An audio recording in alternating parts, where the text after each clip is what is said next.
Hey guys, welcome to my videos. So today was another day of basement renovation, and today was inspection, and unfortunately some changes have been asked. Okay, and for that some follow-ups are being done. Let's see how it goes. But yes, I'm gonna show you some work. So first of all, the doors here have been installed, but it is missing the handles. I have notified the contractor and he's following up on this, that why and who and when it will be installed.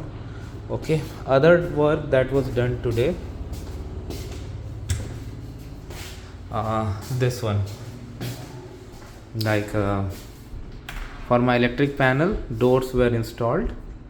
Okay, as you can see, some additional doors were installed and it is going through.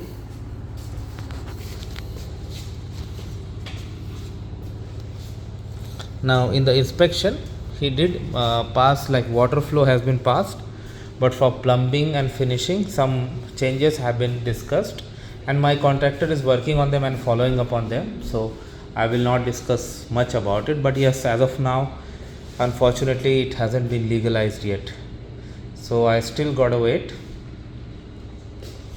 Hopefully things will move faster than I think, and I'll keep you guys updated as it goes from here.